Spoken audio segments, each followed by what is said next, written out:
Good morning, everybody. Appreciate you being here, and apologize. I think some folks maybe might have been some problem with yesterday's study.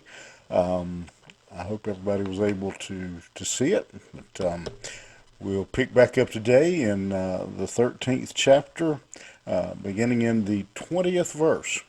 Acts chapter 13, verse 20. And we're going to deal with a topic that a lot of people, I think, really relegate to young people, to teenagers, to children. But it is an issue for all of us, and that is the people that we hang around with, the people we choose to allow into our circle, and the influence that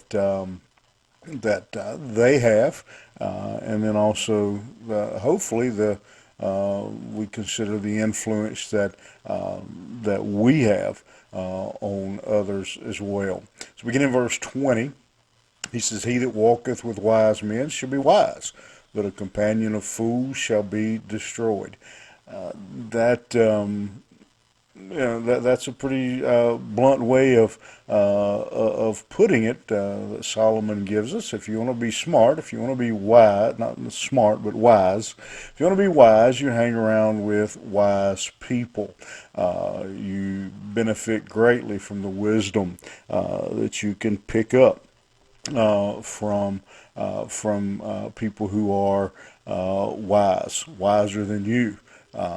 God gives us those people and puts those people into our world that they might influence us and give us, share their wisdom with us, and influence the decisions that we make. But a companion of fools, he says, they will be destroyed. When you choose to associate with again the unwise, the ungodly, the angry, the wicked, the mean, are all some of the implications of the word fool there.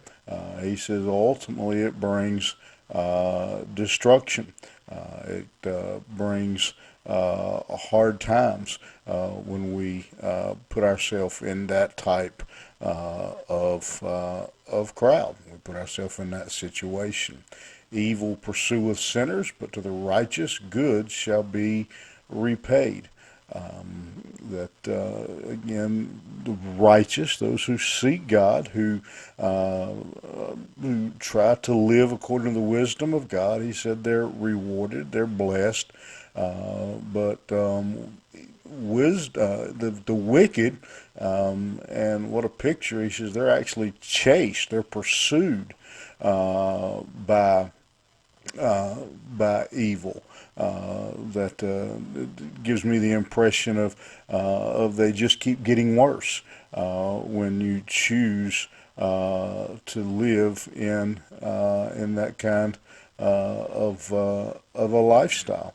That it continues to grow and continues to get worse. And I think maybe you've experienced it, or maybe you've seen it in someone else's life. That sometimes it seems like people just get into that cycle where it seems that they can't get out of it, they can't break it, and they just continue that the evil seems to pursue them. That's the wicked. Verse 23. He says, "Much food is in the tillage of the poor, but there is that is destroyed for want of judgment." The wise, he says, they will work hard, try to earn a living, whereas the foolish man steals and lives wickedly to support himself through thievery. He that spareth his rod hateth his son, but he that loveth him he I lost my place here. He that loveth him chasteneth him betimes. Again, we've all heard that statement and we know it to mean that a wise parent disciplines their children, and a wicked, foolish parent doesn't, and allows their child to run wild and do as they please, and ultimately they pay the price for that. The righteous eateth to the satisfying of his soul, but the belly of the wicked shall want. He says the righteous man is satisfied. Now, and again, what that is saying is doesn't mean that a righteous man gets everything he wants, that he has everything he lays his eyes on, but it means that a wise man, again, is content. He is satisfied with what God does provide for him, whereas nothing satisfies the heart, the belly of the wicked man. He always wants more, and he's willing to lie, cheat, steal, to get those things. And so we see a lot of kind of different directions that Solomon goes here, just in general of the righteous life, what it looks like.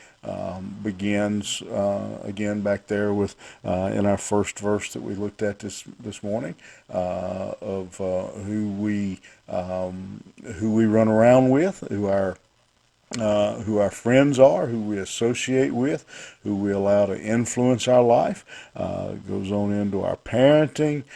Wisdom goes through every aspect of our life. Godly wisdom just influences all that we do and all that we are. That should really be our prayer, I think, out of this is what strikes me. I think all of us will have to admit there's times when I have done things, I have made decisions, said things, acted in a way that really someone who observes it would say, yeah, that was really wise. That was the right thing to do. That somebody might they might even say, hey, that was the godly thing to do. I also know that there are areas and times in my life when I say or do things that are not so wise, and kind of the message that I'm walking away with this morning is for the prayer that God's wisdom would soak through into all areas of my life. There's some areas where it's really easy to exercise godly wisdom, and then there's other times when it's not.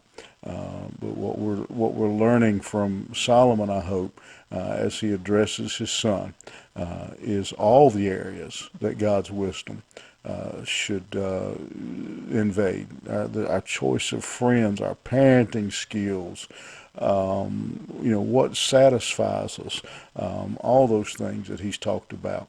And so today I hope you'll think about that.